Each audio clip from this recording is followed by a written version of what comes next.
Hello and welcome. I'm your host, Wim Lou. You are listening to the Raptors Reaction Podcast after the Raptors win 106-96 to snap a bit of a losing streak for the Raptors. Obviously, they've been, really out of rhythm before this brief NBA Cup run, and the Raptors obviously got bounced in the quarterfinals to Miami. They faced the other team that also got bounced in the Eastern Conference in the quarterfinals, that being the Miami Heat, and good time to face Miami, man. Miami got their own problems. Miami really struggles to score now. They started the season with their very innovative offense, and you still see elements of that. But at the same time, you get the Heat into a half-court game, you can definitely see why they struggle. And we could talk about that in a second. But honestly, a really fun game, a really fun watch, a game of a lot of runs back and forth. The Heat made lots of pushes, and then the Raptors would make pushes. Like, it was basically like a constant 8-0 run in either direction as the two teams traded off. And I give the Raptors a lot of credit. I mean, they started the fourth quarter with a good push there. Jamal Shead, our beloved Jamal Shead. I mean, we've been calling people Shead heads ever since Summer League when the Raptors drafted Jamal 45th overall, and Jamal had a huge impact when he subbed in early in the fourth quarter. Good one by Darko there to recognize how static the offense was, to sub in Jamal for that stretch there early in the fourth quarter. Not just completing the 2-point guard thing, because obviously that helps, but most of all, it was Jamal coming in and making plays. I mean, Jamal, he fed Mamu for an and one rolling to the basket. Then he took a charge on Jaime Jaquez Jr. Then he fed Scottie in the middle of the zone. The Heat were obviously running a lot of zone. That's what they do. And Scottie was in the middle there, knocked down a jumper, and then he hit a three after the Raptors missed a three. The Raptors got the offensive rebound, and they kicked it out to Jamal, who was able to knock down the three. That stopped Miami's run to start the fourth quarter, snapped their momentum, forced the Heat to call their timeout.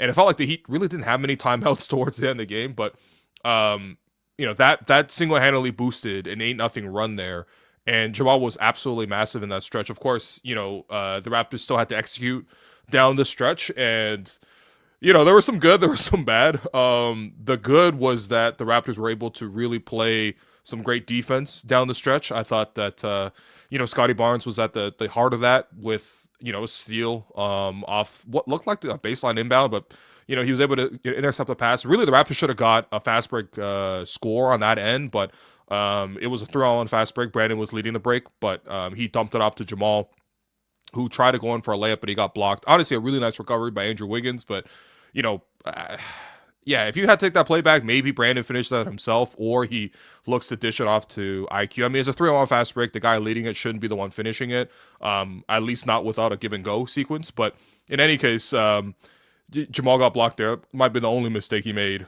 all fourth quarter. But yeah, Scottie got a steal there. Scottie had an incredible chase-down block in transition. Scottie got a huge offensive rebound after the Raptors were scuffling on offense, and a great putback with a crazy reaction afterwards where he was like yelling and shaking into the crowd. I got super hyped watching it. Scottie always does well in Miami and Orlando. His family, he's a Floridian, so he's got family that always comes to see him, and it was great to see him go hug his mom after the game too, after a nice walk-off and well-deserved walk-off interview with Kayla on TSN. Scottie was massive, and really it was Jamal and Scottie, the two of those guys making huge plays. But yeah, I mean, I think that push really gave the Raptors the lead, and you always want to play with the lead. But you also saw stretches where the Raptors, man, I just wish they could look at some of their, crunch time execution and just improve it, because, as great as those two were with Scottie and Jamal, they were kind of making the in-between plays. I felt like the main action between the main ball handlers didn't really go well, and it wasn't even a good process. That's the thing. Like, it didn't really make sense even going into it. Yes, maybe they could make a shot in that scenario, but I think two plays really stood out in particular. Now, there was a stretch where the Raptors were up 8 and they just kept rushing it. They basically got 2 turnovers on the same play. It was just too much, right? So the next time down, they intentionally slowed it down. They're like, okay, we're playing with the lead, let's slow it down, let's execute. But when the Raptors get into these struggles in crunch time, it varies, but one common pattern that we keep seeing is that the Raptors will have IQ have the ball, and then he'll slow down, clear out all the offense, and then just tell Brandon to get into, basically a post up, at the elbow, get an elbow touch and go from there. I don't even mind that. Occasionally, I don't mind that. Yeah, even as a main option, I don't mind that because that's a good place to start your half court offense. What kills me is how long these guys just like dribble and hold on to the ball. It takes a while for Brandon to get to that spot. Then IQ got to make sure he delivers a pass in, and you want to limit turnovers. But the two times they ran this down the stretch, both times Brandon catch the ball and there's like maybe 3-4 seconds left on the shot clock. The double team is obviously coming because like there's not even good position for the Raptors to space out. So Brandon's facing against the double, and then he has to shoot like basically against the shot clock and two defenders. No surprise, but those don't go in very often, right? And it just feels like you're cornering yourself into being way too conservative on offense. I think that there certainly is a school of thought that you want to play it safe. You want to limit mistakes. They hurt more in crunch time. That's true, but you can't be playing to kill the shot clock like that. That's just like bad offense, and it puts you in transition guarding the other way. Luckily, the Raptors were able to get away with it this time because they made enough in between plays. Like I said, Scottie with a huge offensive rebound, or just the Raptors making enough defensive plays, and the Heat honestly just didn't look that threatening offensively in general, so they couldn't capitalize. But against a lot of good teams, and even Miami, they're a good team, but they're slumping right now. Like against good teams, like they'll struggle with that. I mean, we've even seen the Raptors lose to the Charlotte Hornets twice. In large part because, especially that one where they lost in overtime, which started the whole like losing stretch after the incredible winning stretch. That if you go back and look at that fourth quarter, it was a lot of just like, oh, let's slow the game down and give the ball up and just play out of this very static position. It's just not great. Like I think that like it was great by Darko to put in Jamal early in the fourth quarter. That made a huge impact. But Darko decided that Jamal needed a breather, so Jamal came out. Unfortunately, he replaced him with Ochai. Like Ochai did nothing in this game, and Ochai continues to get to start, but he just doesn't have an impact on that game. In fact, even if he was in for defense, there was a play where late in the game, Norm Powell drove it straight at Ochai, drove him straight to the rim, and got a layup. Like, I mean, I could I understand when Ochai can't guard point guards or Ochai can't guard power forwards and stuff because those guys are quicker and smaller or they're bigger and stronger.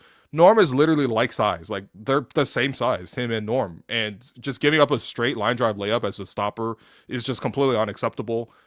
Especially when that's the only thing that you're out there to do because he's obviously not shooting threes or contributing on offense either. But they had to sort of buy a minute of rest for Jamal with Ochai.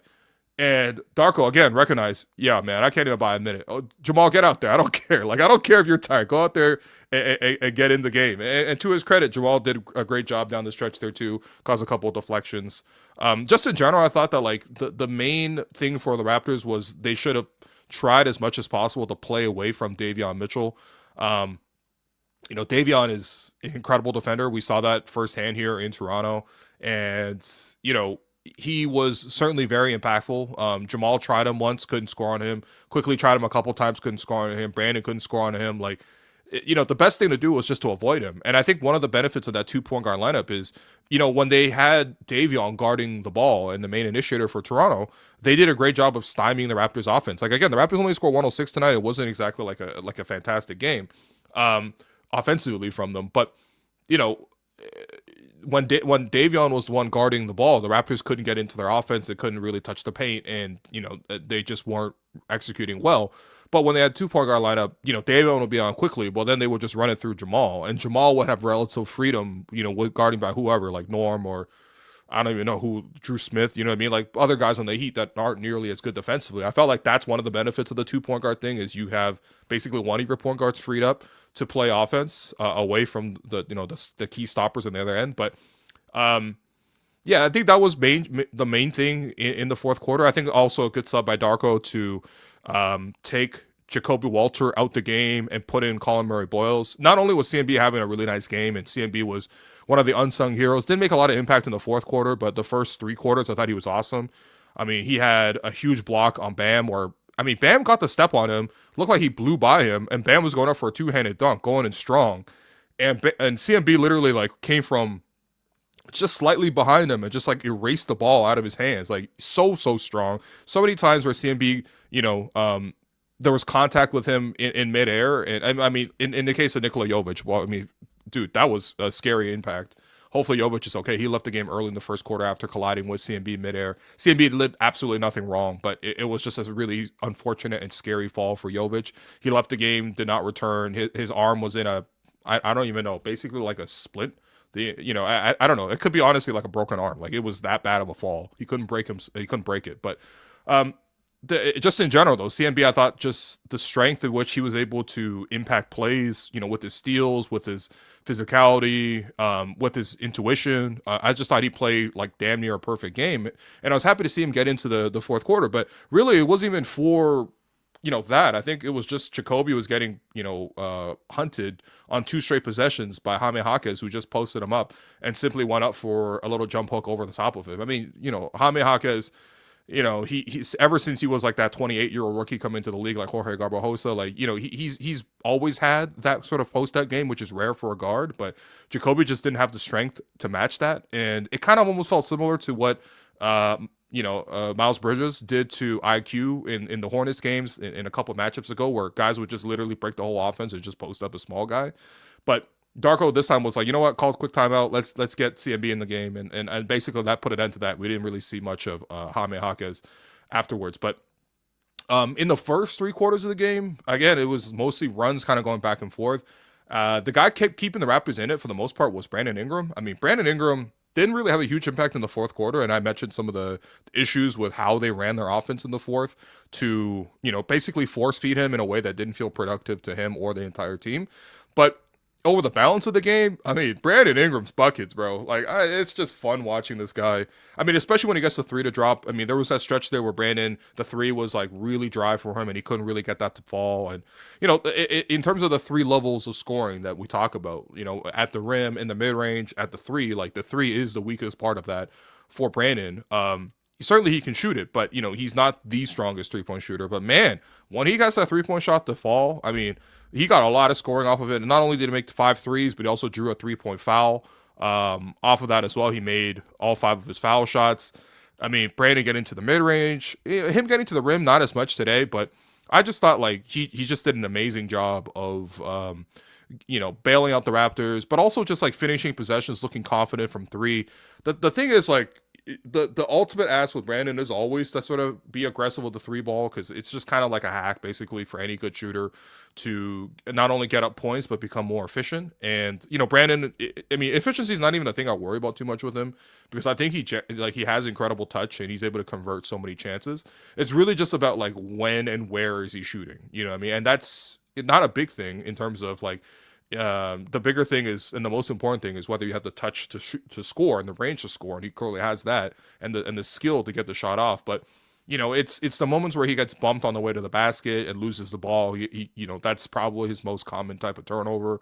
That was like the first play of the game for the Raptors, so it was like, oh brother, can we not start every game with the turnover for Brandon Ingram? Like, but his ability to rise up and shoot, I mean, in the mid-range in particular, Miami was just like throwing extra guys at him. And especially in the first half when, the Heat were really intent on shutting down the paint and really limiting and squeezing the Raptors.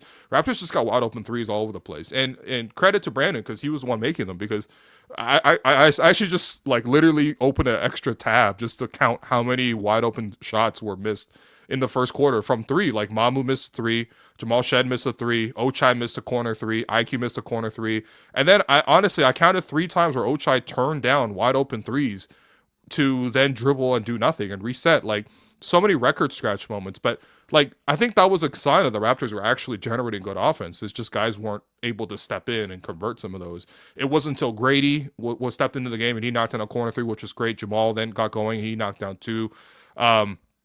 But really, it was just Brandon. It was Brandon who was really the one carrying the offense, especially in those transition lineups where it's like Brandon and bench, and then eventually it's like Scottie and bench. Like, Brandon and bench did really well in the first quarter, but Scottie and bench really struggled to start the second quarter. Again, it was a game of runs, so like it kind of went back and forth. It was, I mean, I wasn't really frustrated because I was in a good mood all day because we did a great interview with Fred VanVleet, and I highly recommend everyone to go check that out once you're done listening to the React Pod. Just genuinely fantastic. Like, it was, you got a really great sense of closure for that whole era of the Raptors, and how things kind of fell apart and what might have gone into that. Like, I thought that was a really open and transparent interview, and basically I asked him all the questions I ever wanted to ask him about that. But so I was in a good mood, but watching it I was like, like we would kind of be flowing and then we would lose it, and we flow and then we would lose it. But I mean, what can you expect? You're playing on the road against a good team that's also desperate. Like, it's gonna happen. You know what I mean? And honestly, a lot of that second quarter was just Norm Powell, like literally rising up, shooting, and knocking it down. Like it was kind of funny watching the Raptors like work the offense, pass, pass, pass, cut, screen, and then it was like, boom, okay, we got a wide open three for our shooter, and he just can't knock it down. Meanwhile, Norm's like, oh, okay, pull up, bam. It's like, okay, what are you gonna do? Norm hit 2 threes, then he got fouled for 3 as well. Like it was just such easy offense and instant offense from Norm in that second quarter. But again, like I thought the Raptors like survived it well. I think when the Heat went to zone, the Raptors were able to really make the necessary adjustments to sort of attack that. The Raptors, again, I've said this many times, but the Raptors are not a team you should zone against. Zone, I feel like it works really well against teams that really want to play pick and roll, spread it out, play ISO, clear driving lanes, and attack mismatches. The Raptors are not an ISO ball team in the slightest. So I think I think for us, we like to pass, we like to move, and we have some pretty good passers and also just creators in the front court. And so you saw Scottie sort of get into his bag there. You saw even Jakob. Jakob didn't really have like a big game in terms of efficiency. He had a couple of nice plays, but I just thought Jakob moved around much better. Like Jakob had to spend a lot of this game on the perimeter guarding Bam because the Heat now in the new offense like to put Bam on the perimeter, and Bam knocked down a corner 3, and it was like, okay, is it going to be one of those nights? It wasn't. I mean, Bam kind of got fake offense. I'm not gonna lie to you. It's he might put up good numbers, but I'm never that scared of Bam. But in any case, it's still tricky to guard a guy that big, who got a good handle from the perimeter like that. And Jakob had to spend a lot of time on the perimeter. I mean, again, Jakob adding the elbow pad, which just suddenly happened after practice the other day, and now he wore it in the game today. It kind of makes him even look even more old and washed. But like, I thought his mobility was actually quite good. Now, granted, like it would be a really bad sign if after 5 days off, he comes in and his back's still an issue, right? But I was just happy for him on a personal level, like seeing him dive on the floor a couple times, seeing him roll to the basket, finish a reverse, again, slide his feet and just hang with Bam. Like Bam got the better of him a couple times, but I was living with one-on-one coverage, which is what you want to do, is live one-on-one coverage, especially against Miami. Like if you play good one-on-one defense against this team, you have a really good shot of stopping them. They're not a particularly difficult one-on-one team to guard. It's like Norm shooting from threes, but it's like Davion Mitchell and Jaime Jaquez. It's just a lot of level B level players, B/C level players, right, trying to score at you. And even Bam's driving offense is, you can kind of predict it to some degree. And I thought both Pirtle and CMB did a good job of it. But I thought Pirtle's mobility looked better, and maybe just in the sense of like him not being in pain and hurting his back. I felt relief for him, but yeah, like there were a lot of positives in this one, and I liked honestly how much energy came off the bench. Grady, I thought, had a really good first half. Second half, wasn't nearly as good, but I'll take one good half of Grady. Like Grady's been having 0 good halves, so I like that he came in the game and he made a couple plays, made an and one in transition. He's very good at like just streaking ahead on the fast break and being fearless and taking contact, but somehow still finishing midair. He's got good like dexterity to sort of like make those improvised catches and finishes on the run, which is not easy. You can't take some of those for granted. Knocked down some threes, which is always the big thing for him. There's a play where he missed the 3. The Raptors got the rebound, kicked it back out, and he knocked down the 3. Like those were huge. I felt like actually the Raptors tonight on the offensive glass, like whenever they got one, they got great results off of it. Like the Raptors only got 11 offensive rebounds, which isn't even that many. But it felt like the Raptors were able to capitalize on every single time that they got the offensive rebound. And honestly, over the balance of the game, like, it was back and forth, which is what you would expect. But ultimately, the Raptors were able to get it done. And I think for the team, like, I want them to believe in themselves, not to sound like Masai, but I want them to believe in themselves. Like, there really has been this roller coaster season where they lost 4 or 5 to start the year and they couldn't guard anybody, giving up 130 points a game, getting rebounded like crazy. Like, that was the start of the season. Then they had the bulk of the season, which was winning 13 to 14 games. And then this last stretch where they lose 6 to 7, including obviously on national television, not even putting up a fight really against Miami or against the New York Knicks.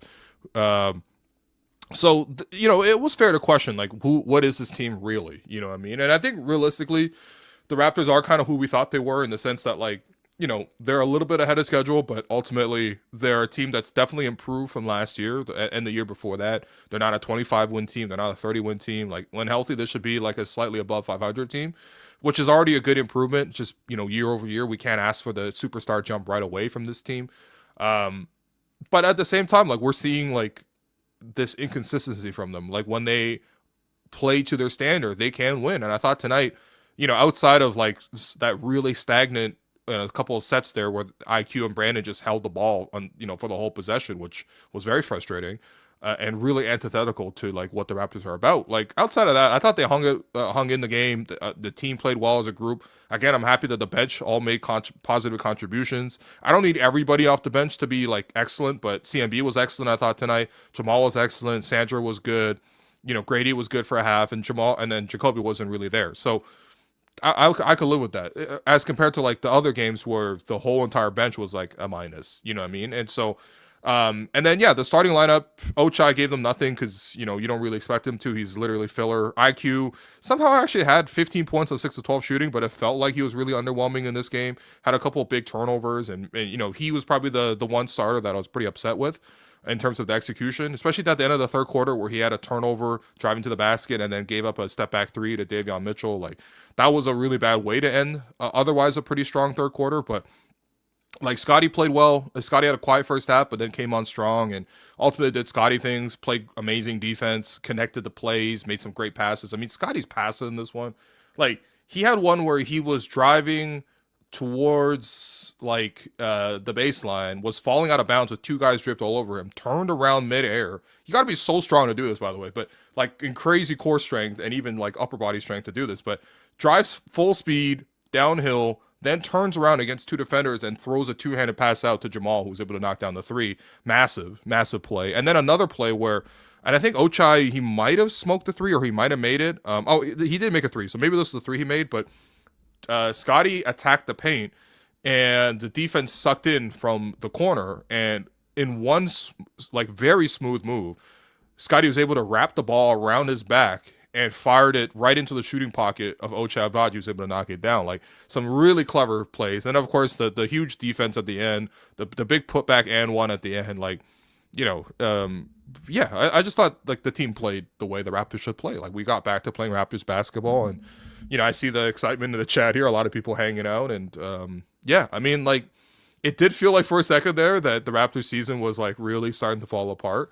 But this is a young team. They're going to be consistent, and we got to ride it out. I'm happy that after a bit of rest, the Raptors are able to come out and get this win. And hopefully they get back to sort of playing like the team that they are. Because I think for a young team too, like, they need that confidence to understand that, like, this style that they play, the team that they have right now, they can do things. They're not a perfect team in the slightest. They definitely need upgrades, and we're going to need more additions to the team and tweaks to the team, and maybe even major tweaks to the team. But ultimately, there is something good here. Like, I think Scottie really has taken a good step forward this year. Like, I come away almost every game super satisfied with how Scottie plays. Like, basically no complaints. And have you really heard me complain once since the regular season started? I've not really complained once about how Scottie has played, right?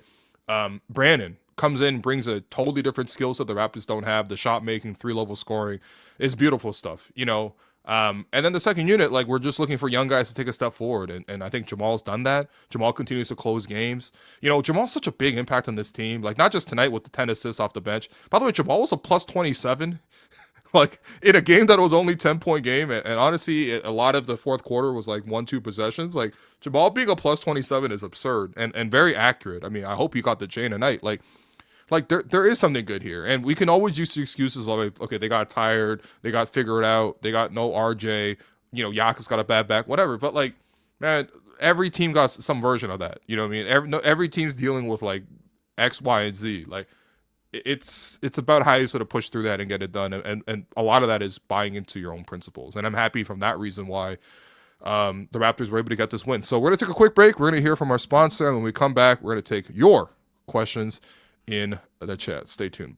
This segment is presented by Table Fare and Social. Get your pregame bites and after-work drinks at Table. It's at a great location right across the street from Scotiabank Arena and just steps away from Union Station and the Metrolinx bus terminal. Will, what are we having at Table Fare and Social? Well, they got one of our favorites in the city, Alouette. Ooh. And of course, Alouette. Incredible food. The wedge salad? The wedge salad, exactly. Imagine you're about to watch a Raptors game, you're about to watch a Leafs game, you're about to catch a concert at Scotiabank, and beforehand, We get together, get a couple of drinks at Alouette, get that salad. We're ready for anything, man. Yeah, no, there's plenty of options at Table, Fare, and Social. This is your go-to spot. Next time you're off to a game, check out Table, Fare, and Social, a downtown food hall right across from the arena for some great pregame bites and drinks. All right. Yeah, by the way, again, another shameless plug, but please go listen to the interview that we did with Fred VanVleet this afternoon. It's up on our channel. It's up, obviously, wherever you listen to the Hello and Welcome podcast. But it's been great, man. It was, again, like, truthfully, I think when I reflect back on it, I'm really proud of how many interviews that we've done on this show. Again, since going independent, it's a little bit harder, but at the same time, it's also a lot easier to sort of give the space to let people speak. But I will put this right up there with like the one that me and Alex did with Bobby in the summertime.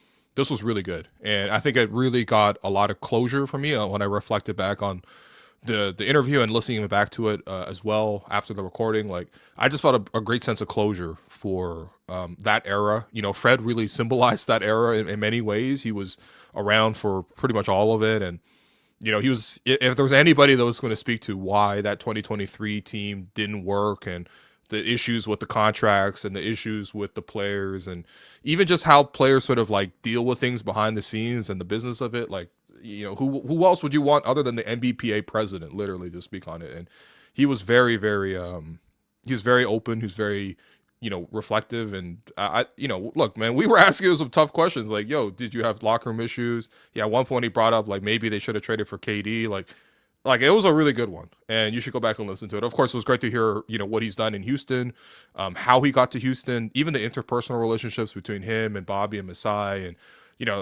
how awkward that negotiation was, towards the end when obviously he chose to go to Houston. He dropped a little nugget that Rich Paul loves Toronto. In fact, after they took the meeting, it was basically like Fred's like, yeah, I want to go to Houston. And everyone else in that room was like, yeah, we should go to Houston. And Rich Paul was like, no, man, you should stay in Toronto. And he dropped a little nugget that Rich Paul loves Toronto. It's his favorite city.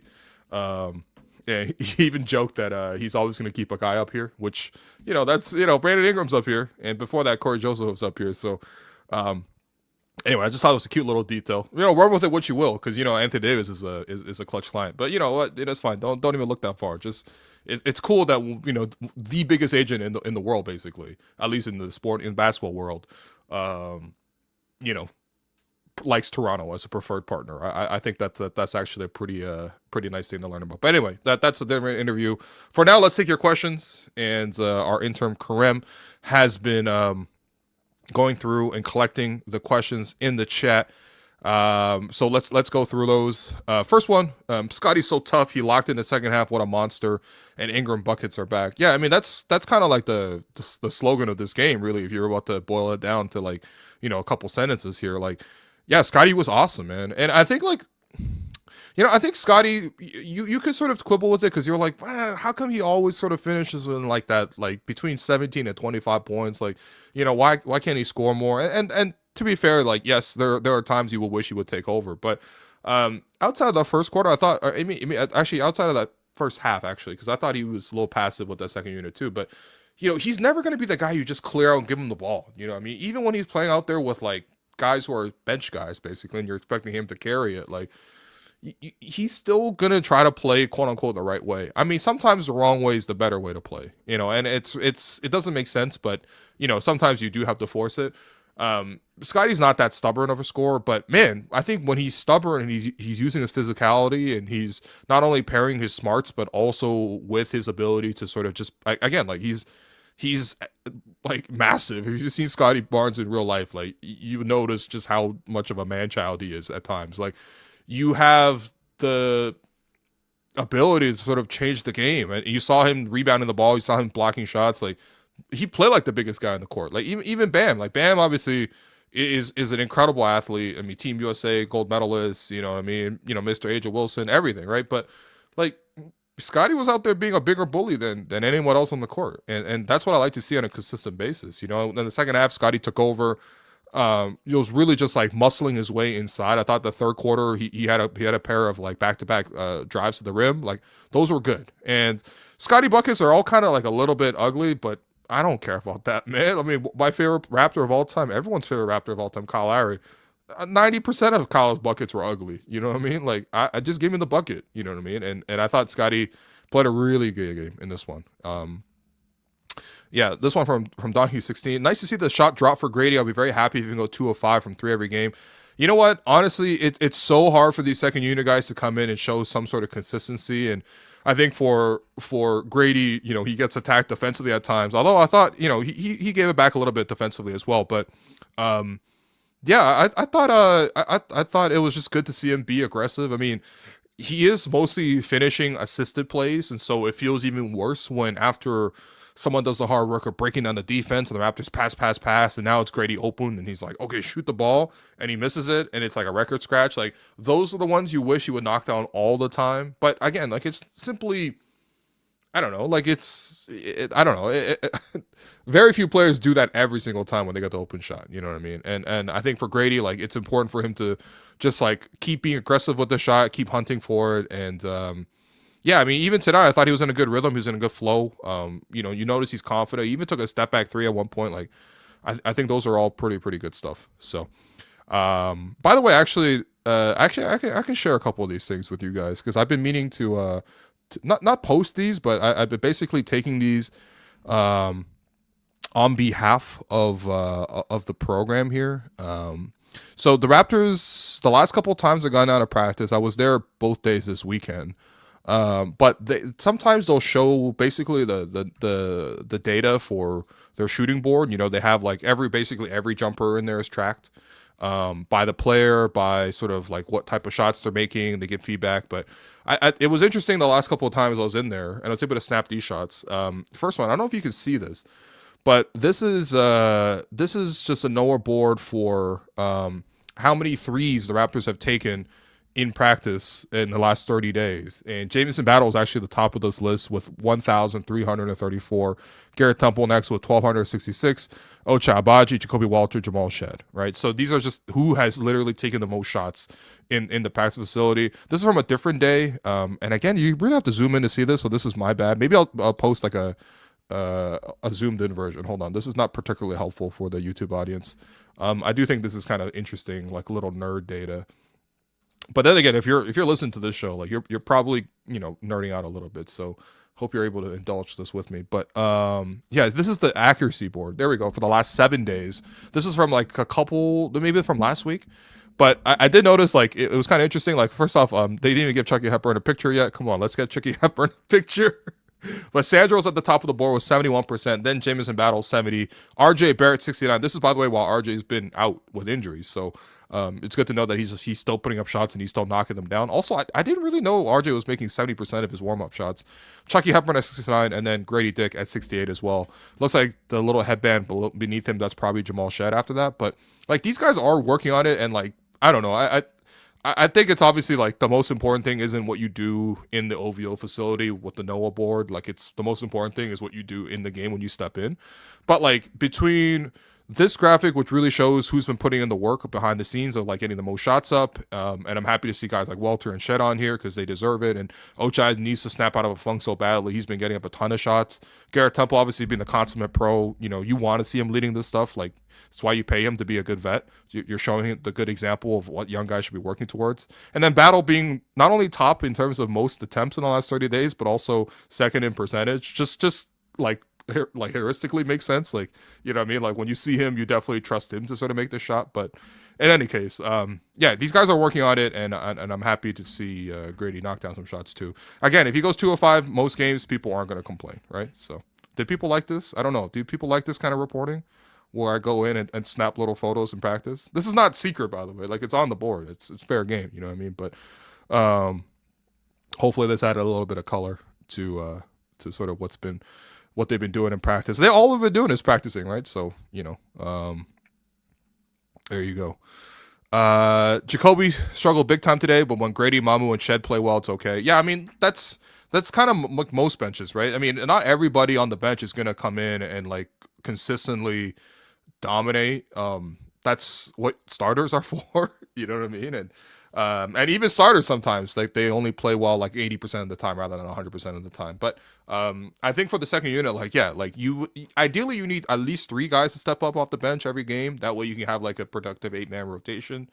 CMB was awesome, Jamal was awesome, Sandra was good, like Grady was good. Like you're gonna have to accept sort of ups and downs with some of these guys. With Jacoby, I don't even understand. It's weird because it's like some games he has really high highs. Like I thought the Laker game he played great. Where he's able to knock down threes, he's able to, he had a good play where he snuck back door, and Scottie was able to feed him for a little layup. But like, there's also a lot of games where he's just kind of blah out there, and I suppose that's just part of it. You know what I mean? Like it's hard to come off the bench. I understand like making the impact, and that was a big point of focus this weekend at practice was like, how are the Raptors going to execute, and how are the guys going to understand their roles and just really excel and be great at those individual roles. But ultimately, yeah, like just you wish these guys were good every game. But I mean, for bench guys, if you're good 6 games out of 10 or 7 games out of 10, then you're a pretty good bench player.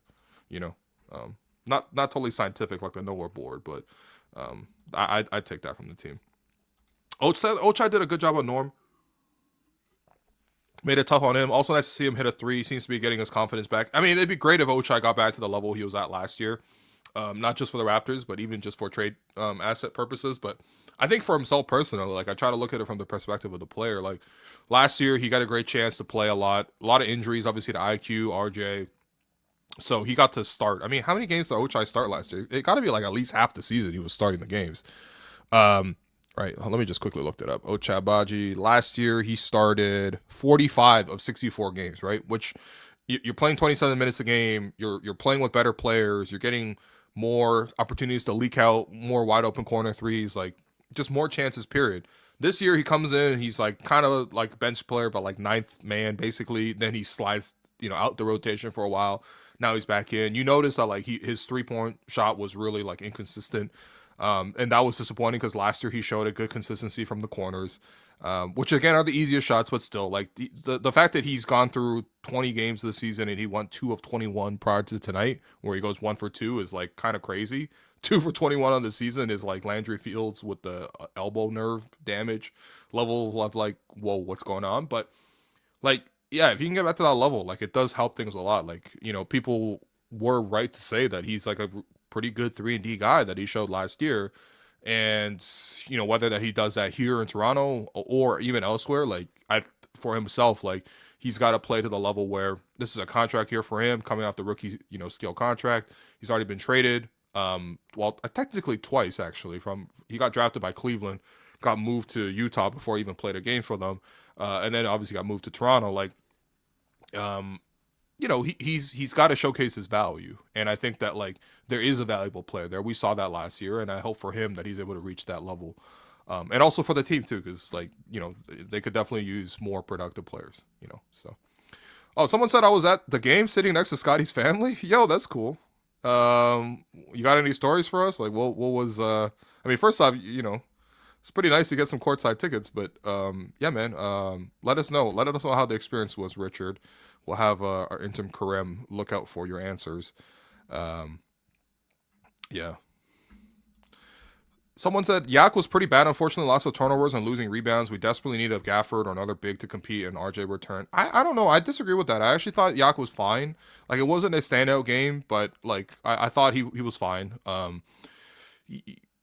Yeah, like.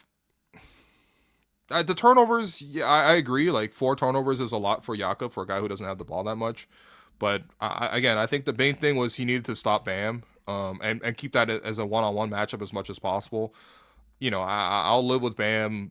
Well, I guess he got to the foul line 8 times and he shot 7 of 13. But I don't know. I just, to me, it felt like Bam felt under control. It wasn't like he was killing us on either end. So I think that was kind of enough. Yeah, I'm not denying that we need extra help at the center position, though. That's for certain. And by the way, the reporting, it's always interesting when both Josh Lundberg and Michael Grange report the same thing. Both of them wrote similar columns over the weekend where Grange wrote about, well, I guess both of them wrote about the Raptors' options in the trade market. And, like they will probably go and well, the front office obviously knows they need a big. That problem existed prior to Yakov's back being in this condition, and obviously that only exacerbates the need for a big. In addition to Jakob, both of them touched on the Anthony Davis possibility. Seems like that's not as likely. But if the Raptors want to shop smaller and a smaller scale, your usual names got brought up. I heard, Gafford mentioned. Raptors have some interest in Gafford. Who else? Goga was mentioned. Dayron. I mean, it's like the same thing as the GMs in this chat, man. Those are the names that we hear on this stream every game, basically. So, yeah, I mean, Bobby is in it. We eye to eye with that stuff. So, what else? CMB needs to be utilized more for his talent, which is hustling, blocking, rebounding here and there. You know what? CMB is like inconsistent in the sense that some games I notice him on almost every play, and then some games I don't notice him at all. Which, yeah, it's it's gonna happen, I suppose. But yeah, when you notice him when he's on, man, I mean, the deflections, the strips. I mean, let me look at the box score for just raw like steals and stuff. Yeah, CMB, it just says he got 1 steal, 1 block, but I swear he got way many more deflections than that. I also thought that he did a good job of going to the basket. The one thing is, like, I feel like CMB, how do I say this in a nice way? He's a little shy. He's almost like a coward under the basket. And I'm not expecting him at 6'7" to be dunking the ball like Charles Barkley and Zion, because he's not that level of athlete. But if he has a chance to kick out, he's going to kick out. And, like, man, you could play a little bit stronger at the basket, I feel like. I think CMB is like maybe afraid of getting blocked or whatever, but it just feels like he just wants to kick out pass a lot. But when he does play and gets downhill, whether it's transition or on the roll, I think he's a lot more comfortable. When he can sort of make the first move, make the first bump. He made a couple good drives tonight where he was able to drive and then dump it off to Mamu for a nice interior pass around Bam. And then he had a couple of nice finishes, but just in general, I feel like he plays, like be a little bit more eager to score. And you don't usually say that with players because players are almost by default eager to score. But CMB, like just don't be too shy, man. So what if you got blocked once in a while? Like that shit happens, man. Ask Jamal. Jamal gets blocked every game. Like, you know what I mean? But we love Jamal because he's aggressive and he touches the paint. Like comes with the territory. You know what I mean? Comes with the territory. So, but yeah, CMB, certainly was very, very good. In this one. And by the way, very good. And he only had 4 points. You know what I mean? Like he impacted the game in a lot of different ways. I think obviously the Raptors, the reason they drafted him was they thought he was the second best defender in the draft behind Cooper Flag. Like that's pretty good at the 9th pick. What else? Dribbling the ball and giving BI 4 seconds to shoot is a waste of time. Plus, it's too much pressure for BI to shoot with no chance of it going in. Let's make quicker decisions. Absolutely. That's what I was saying at the start of the game or the start of the show is the crunch time offense has to be a little bit more inventive, and also like you're just leaving them with no options. And plus it's an easy double team. It's like, oh yeah, they spending the whole 20 seconds of this shot clock trying to give it to BI. He's probably going to shoot. Let me go double team him. Like, you're making it almost impossible to get good offense in that stretch. Like, it's bad.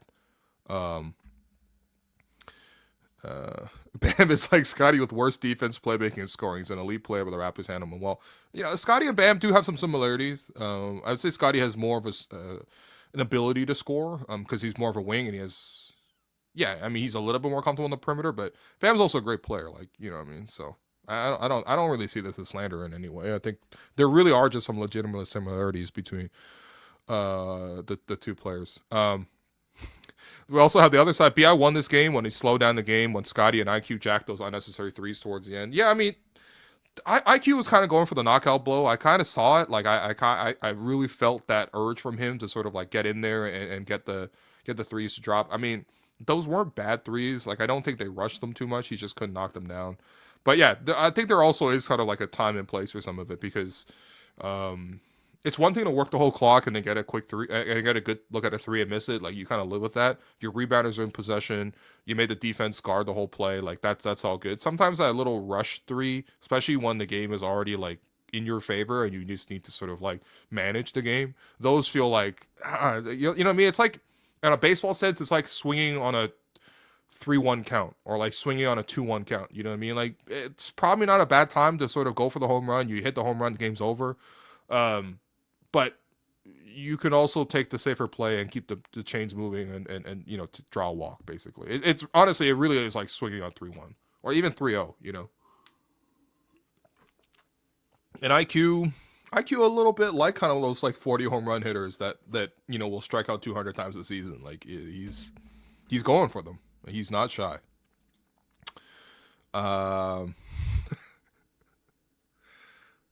Yeah. Can we start running plays in addition to the grenade to BI with 6 seconds left? Also, BI needs to work on his conditioning. Can't count how many times this dude walking up / last man up the court. You know what? That's a good call. This man might be a little bit of a coach or maybe a former player. Like, you could definitely see the fatigue on him when he plays 7 minutes. Like, he did play 38 minutes today. I think part of it obviously is like, look, man, he is coming off of like a year where he only played 18 games and, you know, he's trying to get back into the flow. Granted, people don't probably want to hear that because it's already 2.5 months into the season. You would hope to be in a good flow. But for me, I'm just like, look, I understand what BI can get to. You would like to see him keep a little bit more in the tank for the end of the game. Like there's different levels to it. Like Scottie looks fresh as hell at the end of the game. Like it speaks to his unreal conditioning and fitness. But yeah, like for Brandon, like he hasn't missed a game this year. And, you know, he was never like sort of that energy guy to begin with. So for me, I just want to keep him healthy. But yeah, you do notice how when he's out of gas, you know, and that's part of the reason why he's getting the ball with 6 seconds left. It's like, yo, you got to work to get your position on the block first before you catch it. And, you know, obviously guys are going to push you off your spot. And, you know, it's going to be a wrestling match. Like when you're tired at the end of the game and you all want to slow the game down, like, you got to win those battles earlier so that ideally you're catching it with like 12 seconds on the clock. You know, you burn enough time on the shot clock, you're taking your time, but 12 seconds also gives you a chance to size up, turn around, jab step, maybe make a couple moves, take a couple dribbles, and ultimately like see if the double teams come and make a pass, and the Raptors can then swing, make a couple extra plays. You know what I mean? Like 6 seconds, you have no time to do pretty much anything other than shoot, right? So Jamal, the poster child for getting blocked. Yeah, man. Yo, you wear number 23 as a Raptor, you're probably getting blocked, man. I mean, if there was how many times a number for the Raptor has been blocked, number 23 has to be the number that has gotten blocked more than any other number in the franchise. Maybe for bigs, because bigs get blocked a lot because they play near the basket against contact. But between Fred and Jamal, like those two have definitely been blocked a lot over the years as a number 23. Shead regularly makes more assists than our starting point guard. Is this something we should be concerned about? Is there a point where Shead overtakes quickly for a starting role? I don't know. I think for Jamal, like as a starter, I think he'd be kind of exposed in different ways, mostly just a lack of scoring. I think that like the quick change of pace backup point guard is like a classic trope to sort of come in and do. And you know, it's almost like a reverse of that. I guess it's kind of similar to like when the Raptors had, you know, TJ Ford and then Jose Calderon come off the bench to back him up. Like TJ Ford was more of the scorer, more ball dominant, was more looking for a shot. And then Jose Calderon was going to come in, run a pick and roll and just like make the right reads out of it every single time and get you more assists and probably more efficient shots overall, but take, you know, less and score less. Like, in a weird way, I don't think like IQ's like TJ Ford because like IQ mostly shoots threes and TJ Ford is mostly a slasher, but kind of similar dynamic actually. And I think you kind of need both. Ideally, a point guard does both of these things combined rather than, you know, them having their two distinct skill sets. Today, Jamal definitely outplayed IQ. I think they could take a lot off of each other. You know, I think for IQ, that playmaking look outside of him like doing like a pick and roll with Jakob and maybe dropping a pass to him in the pocket for Jakob to float up. Like IQ doesn't really do that much like playmaking in that sense. Like he sets up the table, but he's not the one breaking down the defense, if that makes sense. So like he's the one driving the car. He's not the guy who built the car. You know what I mean? So yeah, like the Jamal comes in the game, plays quicker, instantly gets into actions, and then, you know, is mostly looking to pass rather than mostly looking to shoot. I think it speaks to the different priorities. But to be honest, you start Jamal, you would have different problems, mostly because guys will just send an extra defender at at Scottie and Brandon like nonstop, which they kind of already do already. So Scottie played like a mature vet tonight. I mean, I say Scottie played like a mature vet all season, man. I straight up have no complaints about sort of how he did. Shout out to Darko today after the nasty 12-0 run. They came right back and tied it up. I mean, honestly, that was like the whole game was two coaches calling the right timeout to sort of make the right adjustments to each other. And when Toronto struggled with the zone to start the fourth quarter, Darko called that timeout, got certain guys in, Jamal in particular, and unlocked it right away. Okay, Scottie had a bunch of family in there. Glorilla was in the house too. Gave Bobby a fist bump. You tell me, we live in a universe where Bobby Webster's fist bumping Glorilla. Wow, a lot has changed with the Raptors, huh? But that's kind of cool. That's gotta be kind of cool. Yeah, I know Bobby be in the clubs like that. I know he knows who Glorilla is. Just kidding. Okay, just kidding. I didn't say that, Bob. I didn't say that. Yeah, actually, last couple of questions here, kind of all pertaining to the interview that we did earlier. But yeah, someone just straight up said Fred interview was the best I've ever seen. Yo, wow, we're getting the Drake best I ever had. You know what I mean? Like that was yeah, that was really fun, man. Like I know that there's definitely a certain portion of the fan base that's like, yo, like I just don't want to hear from Fred anymore. I hate this guy, whatever. And whatever. Like people are gonna be. It's not gonna hurt his feelings. I'll say that much. He got really thick skin, but yeah, man. Like he's a really good interview, and I think that like getting a chance to sort of get closure, because again, like that's the word I keep coming back to is closure. It's like, man, if you really think about it, like we didn't even get to see Kyle on the way out, man. Like Raptors were having a great season, and then COVID happened, and then they played in the bubble, and then they played in Tampa, and then Kyle was gone. So no closure there. Same thing with Norm, right? Because Norma was also gone in Tampa. Then the Raptors played that stretch there with like, Fred, Pascal, OG, Gary, Scottie. Sometimes it worked, sometimes it didn't. But, like they still had a couple good moments. But then they fell apart too. And all we heard was lots of rumors about trade, lots of rumors about, discontent with the team. The players want to stay. Do the management want the players to stay? Does Nick want to stay? I mean, Nick was certainly not innocent in all of this. And I'll continue to say that. And then it was just gone, and Pascal won't do an interview about Toronto. That sucks. Would love to talk to Pascal about it sometime. We talked to Bobby about it sometimes. I've definitely had conversations with like Bobby and Masai about it. And to be honest, like I'm not trying to share what that conversation is, but the general tone is like, we don't even know why it broke down. Right. And so like, I don't know, even for me as like somebody sort of somewhere in between a fan and obviously, being around the team a lot, I guess this is what a reporter is, in a sporting context, at least, like even for me, like close to the situation, like I don't even understand really.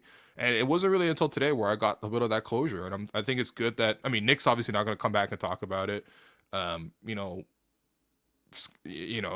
think Scottie was too young to really, I mean, I don't really put it on him like that, but it certainly hasn't been like a big sit down with Scottie to be like, okay, what went wrong in that season? Like this was like a really expansive and open interview. And I think it was cool that like it was great that we have a relationship with Fred, that we were able to do this, but I think more than anything else, it was like great to hear him sort of like, not even stand in the fire, but just be open and transparent about how it all went down. Like you can all tell there's a lot of love there, and maybe even some regret over sort of how everything was handled, and him being the leader of that team, like you would want him to sort of speak on it, right? So yeah. Fred interview deserves a Canadian equivalent of a Pulitzer. Do we have Pulitzers for podcasts? Don't we have like the little who we got, man? Who we got? We got like Webby. Can we nominate this for a Webby? Can we be Victor Wembanyama? Like can we get something for this? No, I mean I just hope people were able to listen to it, and not just the clips. We'll be putting a lot of clips on about it, and I understand that people's like attention spans are a little bit too short for listening to a whole podcast, but I would really recommend just like sitting in and listening to it. There's a good sense of like familiarity and comfort in sort of understanding how it all went down. You know what I mean? So always celebrate your growths. Rule number 1. Yeah, absolutely, man. I mean, it'd be great. I mean, who else you guys want to hear on the pod, man? I mean, look, it takes a lot of work to sort of get them on. You know what I mean? It's it's we had Norm on last year. That was like one of the big treats midway through the season. You guys showed that interview a lot of love. Actually, it would be great to have Norm on again. Actually, I know. Our whole steez, if we really had one, was we just go and talk to all the former 2019 guys. And yeah, we've had Danny on. People are asking for Kawhi. Yo, Kawhi, if we got Kawhi Leonard on an interview, that would literally be the interview of the century. No, if we got Kawhi on an interview, you guys have to give us a Webby. Like, legit, we need that in particular. But no, man, it's like Kyle obviously would love to have Kyle do a show. Also, by the way, when we did the Bobby Webster interview that day at Holt Renfrew, Kyle was in town for a wedding. And so he just happened to be at Holt looking for an outfit. And so when we saw Kyle, like I legit was like, yo, Bob, like, Kyle's sitting backstage. And he's like, what, really? So like we legit went over and went to say hi to Kyle. And I was like, yo, Kyle, please come in, man. You know how cool this would be if you just made a little bonus appearance? And Kyle was like, hell no, you're not going to see me on no podcast. Well, this guy went out to work for NBA on Prime. Like, what do you mean, man? Like, so, yeah, it'll be great to talk to Kyle. I mean, I'm still searching for an interview with Masai one day. I mean, Masai would be like the huge get to speak on this entire era. Like, we got obviously Fred's perspective. Masai's perspective is the other one. I was like, I would love to have that in terms of what went right, what went wrong, what happened at the end there, with him leaving. Like, yeah, man. I mean, there's lots of ones to sort of get to. But I think more than anything else, like, I think if I were to advocate just for my own show, and obviously this is a bit self-indulgent, so just bear with me on this, but like, I think the advantage is that, like, me and Alice were there covering every single aspect of this, right? Like, so we were in the weeds, we were in the details, we were in all the press conferences, everything like that. But we also offer like the space to sort of talk about it, not time limits, not anything else like that. We're not trying to play politics. We just really want to, deliver that feeling to the fan. And it doesn't even have to be right away. Like, sometimes it's too fresh, too raw to sort of like immediately reflect on it. But yeah, like, I'm pretty proud of the way me and Alex interview. It's probably not the most conventional way of like, it's not exactly two guys in suits sitting down with a clipboard and trying to interrogate a guy. Like, we're not good cop, bad cop, but I think we try to put them in a comfortable space where we're conversational, where we're able to empathize with each other. And then we allow for that, perspective to come out naturally. How you would have a conversation. I don't know why I'm really explaining how conversations work, but that would be really, really great. You know what I mean? And yeah, still searching for a Messiah interview, but pretty much anyone from 2019.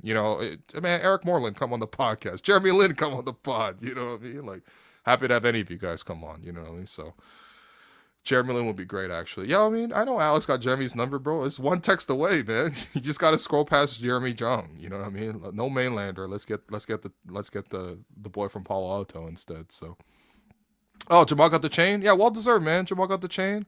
Look how adorable Jamal is, man. Why is he so adorable? He's so precious. Look at him. Look, every photo. He's so cute. Look at this little guy, man. I love Jamal, man. He's legit like everybody's favorite, dude. In terms of rebuilding Raptors culture, like Jamal, he one of them for sure, man. He got one of them for sure. So yeah, it's the chain looks super big on Shead. Yeah, it does actually.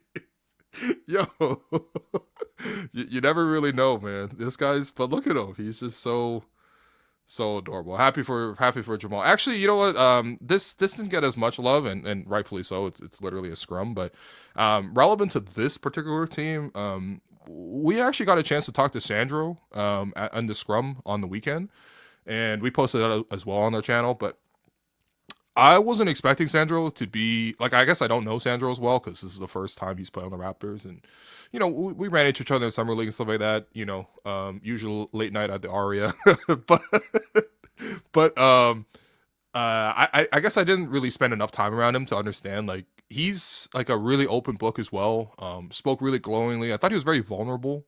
Like if the Fred interview gave us some closure and insight, I thought for Mahmoud, like, it was really vulnerable to sort of hear about a player who prior to this point in his career had been very uncertain.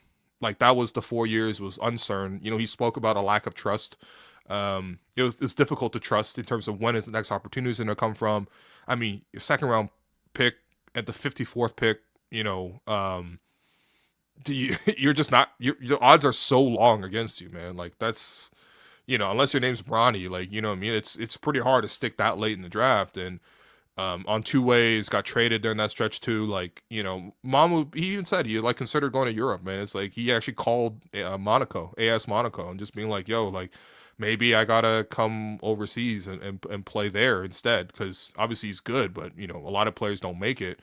And luckily, Mamu is European, and his game is well tailored to that. But that sense of belief, I guess this whole understanding of like what Darko's done with him in terms of pumping him full of belief and trust and earning that, like he was so grateful to have that. He spoke so glowingly in that perspective, and he gives great insight on how Darko coaches too, because he talked about how much freedom he gets from Darko and how much confidence he gets from him, but also how much Darko keeps on him to be accountable. I thought that was just like really, really nice to hear a player actually be vulnerable about those things and talk about how much the interpersonal things go into a basketball career. I suppose that's kind of why I appreciated talking to Fred as well. But I mean, with Mamu, it was the first time he heard that, and yeah, it made me really want to sit down with Mamu and just chat more about it, man. He seems like a great quote, you know what I mean? So what is this, man? A hello welcome chain is just a bunch of Howard gal on a string. Very funny. Very funny. I like that. Yeah, maybe we should make a chain. I think a couple years ago we could. I think we actually no. You know what? What am I saying? Yes, we on the Raptor show. Back when we were on Sportsnet, like we actually did implement a Raptor show chain, inspired by Darko, of course. Like where we would hand this chain off to once a week. We would give it to somebody in our production staff. So it's like JR or Derek Brandeo or Jennifer Rolnick. Whoever else that helped in that scene. There were some assistants. Like when we got Adam Silver on the show, me and Blake Murphy, like we interviewed Adam Silver last year on the Raptor show, or 2 years ago on the Raptor show, and it was our producer Daniele Franceschi who does actually post games now for the Fan after games when they have it on radio. So Danielle is super cool. I love Danielle. That guy is very well known. Like he's a lifelong basketball guy. Like, he coaches basketball, youth basketball. He's also dressed like Pat Riley all the time. Shouts to Danielle if you hear this. But yeah, he got us Adam Silver, so we legit like gave him the chain as well one year. It led to like some unpopular feedback from our behind the scenes producers, because they were like, "Can you stop burning valuable airtime to sort of give 5 minutes of just love to these random producers?" But I'm like, come on, man, I want to show love. Also, the Raptors are 25 and 57. Like I actually like burning 5 minutes here or there, but yeah, we actually used to have a chain. So I don't even know where that chain is anymore, actually. Maybe I cannot. Did I retire it? No, I might have given it to somebody for good, but yeah, it was kind of like a little plastic Raptors chain. We actually expensed it too, so I didn't even have to pay for it. So yeah, the questions here are fun. What else we hear? Wemby hates Chet. I love this, dude. I love this, man. Wemby, not only the amount of dog in this guy to sort of go back and forth with, like, literally, like, bro, who wants to beef with a team that's 24-1 like the Wemby does, and seeing him limited but still fight like crazy in that game was inspiring. I love seeing young players who seize the moment.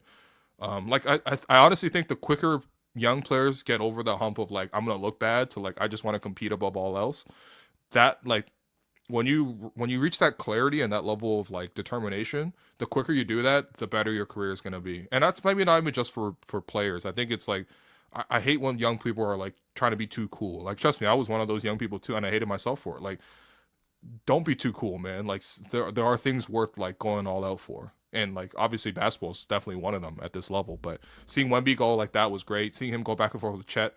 I mean, Chet, I mean, that's a beef that has gone back to like when they were playing like under 16, under 18 tournament days between USA and France.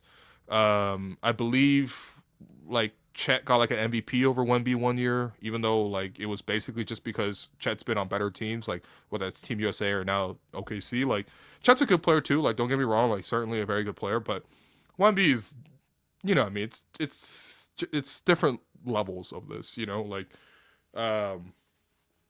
like Chet could be like David Robinson and Wemby's like Shaq, You know what I mean? So, yeah, David Robinson got the best of Shaq once in a while, but Shaq is definitely a better player in the long run and more memorable too. So, but yeah, bring back Beast, man. I love Beast, bro. It's just like, this is what entertainment is. You know what I mean? You watch wrestling on one end, and then you watch, um, like professional sports, and I'm like, I don't like guys being always too cool, too differential, too respectful. Like, I actually like disrespect. I actually like disrespect. You know, it's fun. It doesn't have to be disrespect too. It could just be like, hey, we love competing against each other. Like, when you look back at like Magic versus Bird, like that was a very respectful rivalry, all things considered. I'm sure there were moments where they got heated, but I like that they competed their whole careers. Now, I don't think Wemby and Chet are anywhere close to Magic and Bird, but I do think people can take something away from that. You know, like if you have to say like who are the rivalries in the league, you can't even name them, man. You know, that's probably why we try to invent the stupid Scottie versus Mobley debate. You know, so yeah, it's fun. It's fun when hey, new team pick, would Grady flex us up? Hey, producers, let's go find that. But before we find that actually, and before I hand out the 3 stars, wanted to talk to you about one of our new sponsors on the show, and it's not even a new sponsor. We've had Coors on board the last couple of years, guys. When the schedule is packed and the scoreboard is light, the pressure can be real, but the chill doesn't have to disappear. Following your favorite NBA team can be stressful, but your choice of beer doesn't have to be. Coors Light always delivers mountain cold refreshment.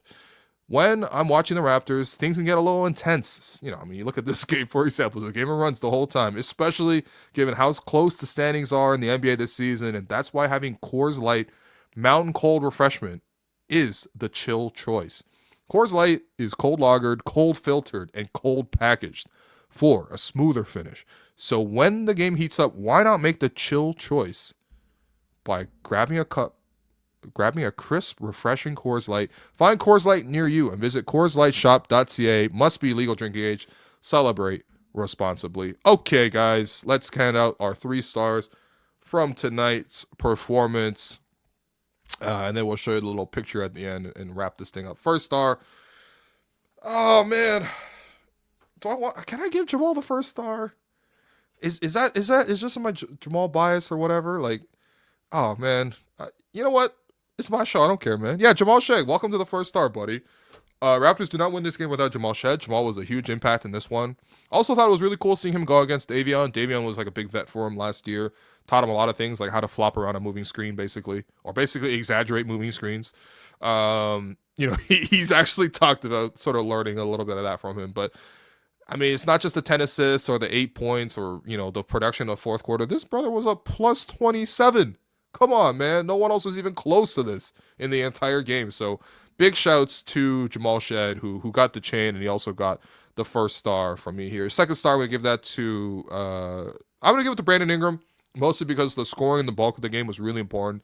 Kept them in it, 28 points, 9 of 19 shooting, 5 of 7 from 3, 5 of 5 from the foul line, 5 rebounds, 5 assists. I thought outside of turning the ball over, when he actually did pass it, I thought he actually found a couple good open guys tonight when he got the extra attention.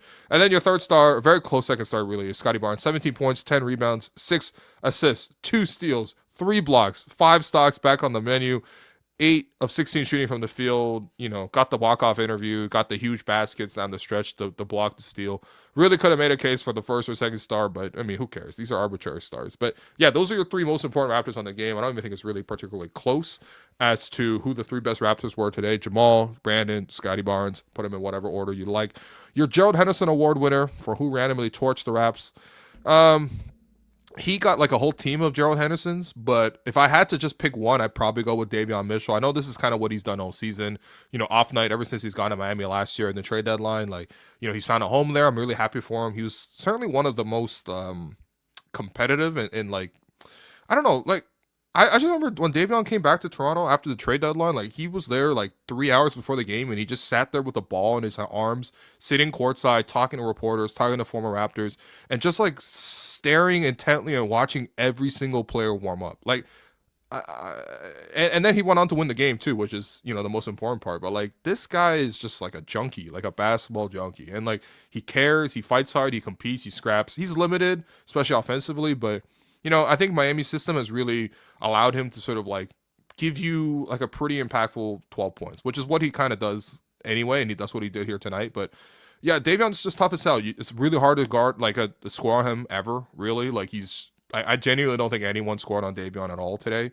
And a lot of the Raptors offense was just, let's just play away from Davion. Like, that's a huge impact for a guy who, has been traded twice, and ultimately, this is the only time he's actually been prioritized and been given that job. And I'm happy for Davion, man. He was a good character behind the scenes, too. A good quote as well. Just a very good heady point guard. But 12 points, 4 rebounds, 4 assists, 2 steals, a block, 4 off night. But, it was an off night for the Heat overall, though, because they couldn't really score. But, that's neither here nor there. Lastly, as promised, team photo. Shouts to Karem for grabbing the pick. Look at the team, man. Come on. Grady doing the flex. Wow, I feel like Garrett Temple out-mogging them at all, man. Like, he's out-mogging both of them. Not entirely sure what's happening in the mirror there. Yeah, that's a good point. Looks like is that who's back? Is that Jakob's back? I guess it's a white guy. Maybe Mamu, because I don't really see Mamu in the front here, but he probably was there. Maybe he's buried in the back there. But yeah, I mean, whoever decided to do these little team photos afterwards is a great idea. As always, Jamal is in the middle of it. He's literally always in the middle, and he finds his way into it. I think it's good marketing long term too. But yeah, I mean, I'm enjoying this. So would I buy a small little zine of every single Raptors post game celebration photo? I would like a little coffee shop zine of just like again flipping through all like 45 wins whatever that they got on the season. So yeah, everyone getting that little flexing, I mean, it's cute. I look, this team, they got something, man. They do like each other and stuff, and they play really cohesively. They're young, they're trying to get some momentum, and I like what, again, like, wow, shameless plug number 3, but I like what Fred said too. It's like, when the team loses and stuff, like, expectations have really been risen. Obviously a lot of fans came in during the championship. They expect championship. I was talking to somebody about this, about the history of the Raptors and sort of maybe the generational differences. Like, the Raptors kind of follow the same path as like a lot of Torontonians, right? So if you really look around Toronto, like half the city is like immigrants, maybe first or second generation. Probably honestly 70% of the city is first or second generation. First generation of Raptor fans, the guys who came in like when the team came in 95, that's like your parents who immigrated here, born in their old country, probably had their own fan, they're probably like Bulls fans or Celtics fans or Laker fans, whatever, like, just basically chasing whatever popular teams there were. But then, okay, we chose the new place to come to, Toronto. We come here, we don't expect much. We don't expect anything, actually. We're just happy to be here. We're going to work hard, put our nose to the grindstone or whatever that expression is, and just really try to grind it out, right? Then you have like maybe the first child that you immigrated with, like this is probably the child you came in with. Like me, for example, I was born in China, spent 7 years there, and I remember what it was like back in China, but obviously I came here as a kid, and my parents were like, we want to give you the start in Canada. So like, I kind of understand what the old country is like, but I also understand what it's like here. You're probably not expecting much because you see your parents living a really humble lifestyle. You probably want to follow the same path. That's pretty much like the Vince fans, even like the Chris Bosh era fans. Like that's kind of what it was, right? And then eventually you grow up in that, you know what I mean? And you get to that We the North era. Like, it's like, you know what? Okay, like we're experiencing success for the first time. It's fun. We're like rowdy. We don't even know what to do with ourselves. Sometimes it's embarrassing when we lose. It's honestly like a lot of like the comeuppance and also the embarrassment that like kind of being like that young adult feels like, in terms of just like, okay, like I kind of figure out my way, but I'm also taking some crazy L's along the way. Like that's what it is. And then, man, this next generation of fans that came in with the championship, like that's like the people that were like born here, maybe the like second generation, basically. It's just like, all right, I expect things. Yeah, I understand. Like this is the identity I carry from back home, but I'm probably financially stable now. I probably was born into a house. Like when I came here, I was like renting and shit. Like, I lived in the same bedroom with my parents until I was like 13. I mean, it wasn't by choice. Trust me. It was because we didn't have enough money to pay for more rent than that. I'm living at like Scarlet Road. I'm living at like Weston and Lawrence. Like, certainly interesting neighborhoods. full of character. I'll say that much. But like, yeah, like the next generation is like you get born into a house, you feel chill, like you speak English right away. You don't even have an accent. You know, you go to the better schools, and you just expect a different standard of life. And that's kind of what that generation of fans have been born into. Except then they were actually made to accept more humble pie, which is like what the Raptors have been for the last like 3-4 years, and it can be very frustrating, man. I can only imagine like being like, I guess for me, I'm like, all right, if Raptors are bad again, like I'm used to the Raptors being bad, but like, man, like when for a lot of young fans, they're like, yo, what? I was promised like a good team, playoff team, championship contenders. That's what I'm born into. But whatever. When the Raptors win and they're young and they're on an upswing like they are this year, like that should be the time where we just celebrate all these guys and try to appreciate it, you know? And like, I mean, Fred obviously was here for like the championship and got to see like literally everyone united at once, but like, yeah, like when we're all celebrating this thing, like I feel like we could put so much good energy behind this team, man, and they deserve it. So, yeah. Anyway, after that very long and unnecessary analogy, we're just gonna try to wrap up the show here. Oh, by the way, tomorrow the Toronto Tempo will be unveiling their new jerseys. That will be super fun. I can't wait to see what the new jerseys look like. I've certainly really gotten used to the color scheme and the name and all the designs and stuff like that. So pretty exciting. I think the Tempo are unveiling it at Eaton Center. So look out for that. I'm sure they'll blast it all over social. We'll certainly be sharing it ourselves. But I'm curious to see what the jerseys look like, man. It'd be really fun. And I'm very excited to see a new team added to this like growing basketball mosaic here in Canada. Of course, a nice comment here from the chat. Please cover the Temple. Of course, we'll cover the Temple. Like I think for us, like we definitely want to bring on women's voices to cover the women's game, not just because they're more familiar with the game, but I also think that there's kind of like a lack of opportunities for just not a lot of women covering sports in Toronto. Trust me, I've been in newsrooms where it's probably like a newsroom of 30 people. Like when I was at the Score, there's probably like 3 women in there. You know what I mean? Like it's so. I just don't think that that's like a particularly fair split, and I don't think we make enough like intentional spaces to allow women to have their voices in sports. So I'm happy that the Temple are coming in here. That's their space first and foremost, and we certainly want to respect that. But I mean, of course, we also understand we have a big audience, and we are also personally really excited. Like Jerome literally bought 2 season tickets, and I will be calling Jerome quite often to be going with him to these games. So yeah, there you go. So yeah, like that's all certainly part of the plan. So yeah, it's great, man. Yeah, hello and welcome to Chelsea Crossover. Yeah, Chelsea's one of the best young women's reporters in this game. She works super hard and very, very knowledgeable. Definitely really we're all huge fans of Chelsea on this show. So yes, good things are happening in Toronto. Go listen to the interview. And yeah, have yourself a good Tuesday. Otherwise, I appreciate you guys. Love you guys. See you guys. Oh, I want Shireen on the pod again. Yo, Shireen, pull up anytime, man. What are you talking about? Yeah, Shireen's like on vacation right now, I think. Like with Striz. So good for her. She does need it.